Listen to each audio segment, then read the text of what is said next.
And we forgot how to have fun, how to just go enjoy something for the sake of enjoying it and not having a reason or an outcome that needs to transpire.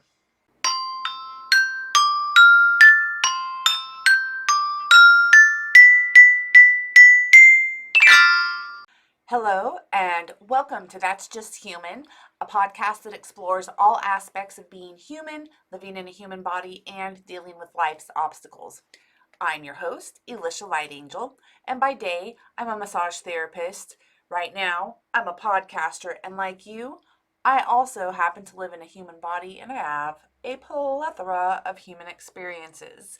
This is the space to talk about them, share my wisdom, and highlight other people's stories. If you are just listening and you want to see my face, please hop on over to YouTube. It helps out that algorithm over there. So I am excited about our little topic today. It is all about play, playing, having fun, inviting more play into your life. Yes, that is what we are going to be discussing.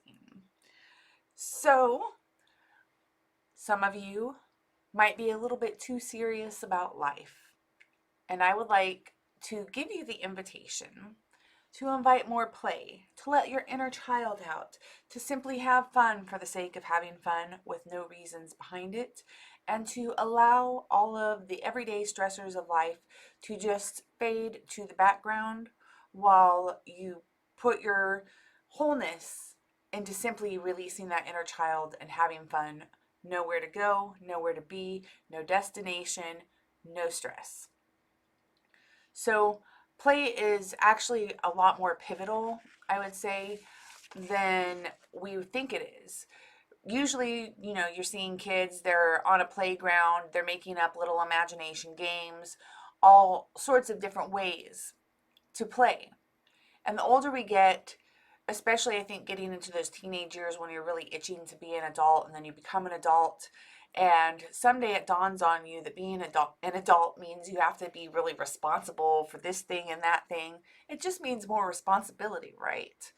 So I don't know what your life journey has been like, but mine has had a lot of challenges, a lot of things that have caused me stress. And before I had tools and techniques to reframe either the way I thought about stuff or the way that I was handling things or responding to situations, I was definitely stuck in a much more heightened anxiety place. And when you live in a place of anxiety, it's really hard to drop into play because your nervous system, your vagus nerve that controls your fight, flight, freeze, fawn response, is pretty much just on the whole time. There's no off button for it. And you really need to be in a calmer place to allow yourself the space to just let go, embrace that inner child, and do whatever it is that you find to be playful or fun. So it can keep you younger. Like if you're a child at heart, then internally you're going to feel younger, which may show externally, especially in the way that you're living your life, doing your activities, and interacting with other people. To quote George Bernard, George Bernard Shaw, a playwright, he said, "We don't stop playing because we grow old. We grow old because we stop playing." And I think there's a lot of truth to that. We stop at some point because we got so focused on the things that we think that we need to do or the things that we think that we need to be responsible for. And we forgot how to have fun, how to just go enjoy something for the sake of enjoying it and not having a reason or an outcome that needs to transpire. This causes a tightness, a tightness in your emotions, and a tightness in the way that you're mentally processing, a tightness in your physical body as you're actually clenching your muscles, and then they remain in this holding position. So to play is literally to loosen the grip of this tightness in all aspects of your being. You loosen the grip on those muscles, allowing them to just become a little bit more wiggly, a little bit more jellified, going with the flow. You loosen the grip on the thoughts in your mind or what you think you need to do. You loosen the grip on your emotions and just allow them to soar into the moment. Play does a lot for us. When you're out there playing, it will relieve stress by triggering endorphins, which are your happy hormones. That's like your oxytocin and your serotonin. They get pumping in there, you start feeling really good. So anything that you can do that is going to give you some of those happy chemicals is going to give you a more vibrant state of being. You feel happier internally. And so I'm all for going out and finding those things that give you some of those endorphins so you can keep creating the life that you desire to have and want to create for yourself. It also helps to heal emotional wounds when you use it through creative expression. So, a lot of people that do art will pour a lot of their emotions into whatever that art is that they are creating as a process to work through. Writing is another form of art or creative expression that you can use to get something out of you, to move through that emotional wave, something that you can have fun with.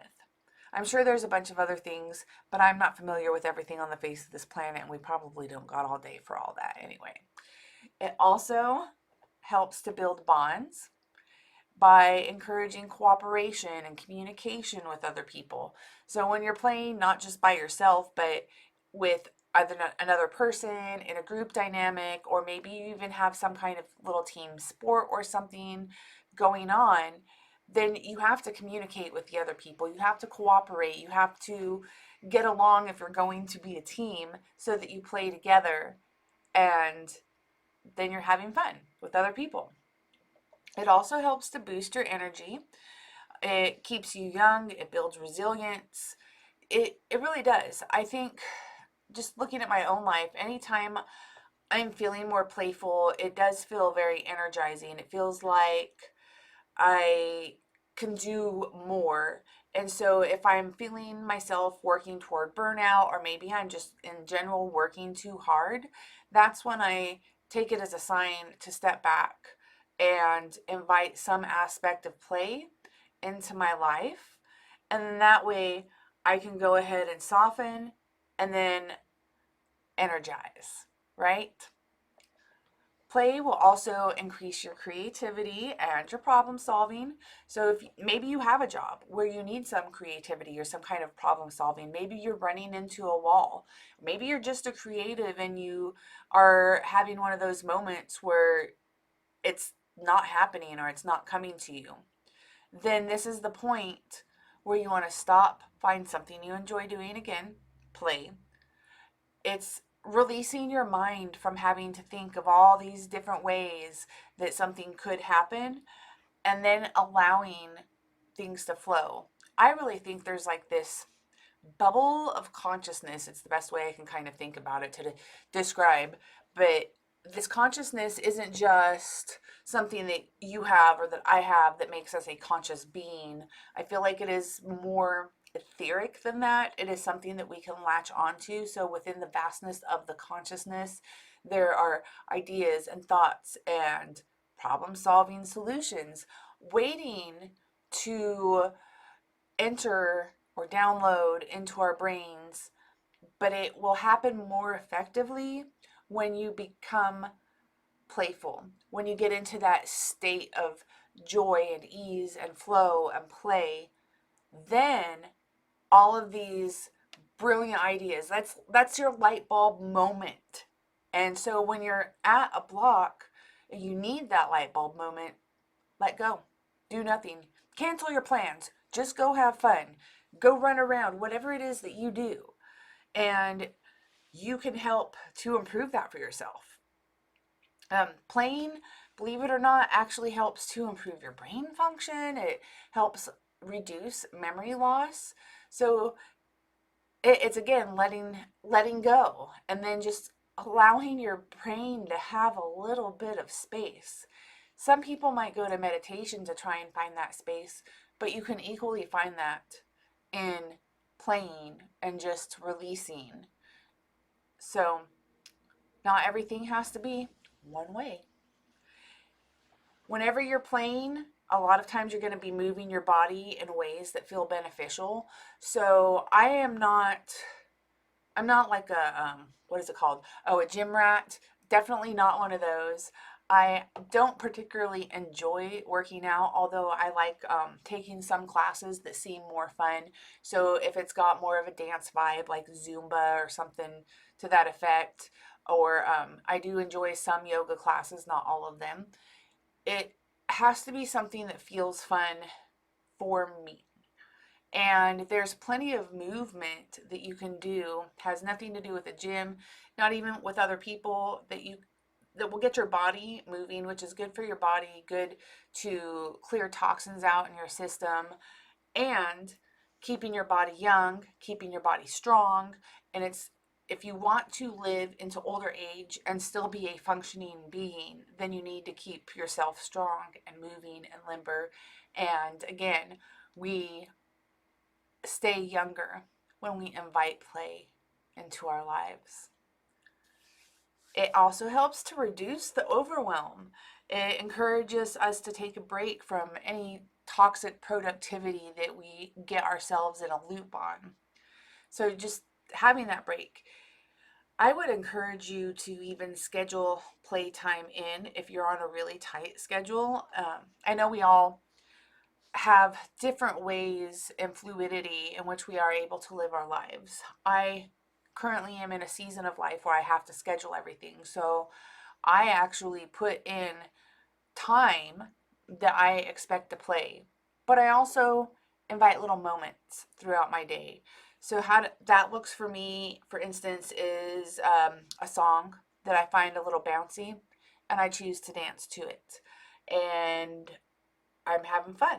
Or maybe I'm just blasting the song out my lungs, singing as loud as I can because that's fun.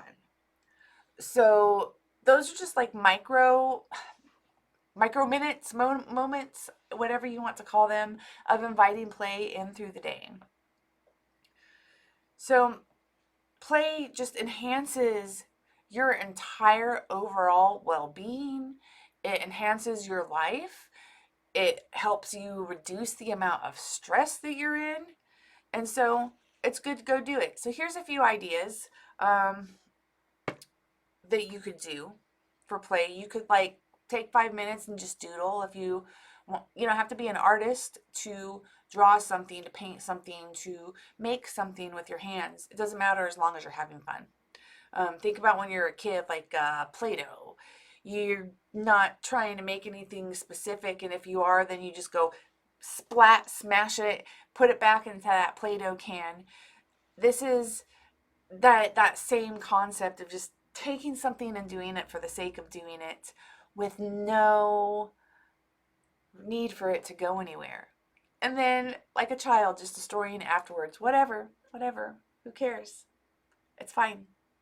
We'll just make something else. And that's the beauty of it. The beauty to be creative, the beauty to just have fun in that moment. You can you can take your own dance breaks while you're in your car. You know what? You want to make somebody's day, be that person at a stoplight, dancing in your car and getting down with whatever awesome music you have going on. The other person looks over at you and they start to smile. You just made their day. Here's this person vibing in their car. I do it all the time, guys. I'm telling you, I will be at stoplights just jamming out, and I'll see the people next to me and they, are giving me thumbs up or whatever. It makes somebody's day when you're having a good time. And maybe you help them to have a good time. You could do car karaoke whenever you're driving, especially if it's a long road trip. You can color. You could write like maybe a little 500-word story or something if you enjoy writing or just getting creative. You can make mandalas, not just coloring, but you can go outside and get all sorts of different little artifacts, rocks and sticks and leaves and whatever you find on the ground, and you can make a whole little nature mandala of it. It's going to go away, but it's the fun is in that creating of it and being present in that moment. Read a chapter of a book at lunch. That could be considered play. It's something that's taking your mind to another space. So you could play games. You could do different sports. I do think for some people, even working out is a form of play for them. So if that is your form of play, then you can go do that too. As I wrap up on play and encouraging you to find play throughout your day, work it into your life as often as you can. It just makes life more fun. I mean, there's enough stressors. Just do things that are fun, right? If you play, it can help heal pieces of you that maybe you didn't even know that you needed healed. When you play, you're doing work by not doing work. You're simply being. You're embracing who you are. You're stepping into this moment. You're learning how to be present. How cool is that? And I liken this to meditation, because meditation a lot of times is to work you out of those thought loops in your head, or to be more aware, to become more present, to be more mindful. There's a lot of different reasons one could meditate, but you can achieve a lot of those same benefits when you invite play into your day. So as you embrace your humanness, be kind, be you, and remember, everything is part of the journey.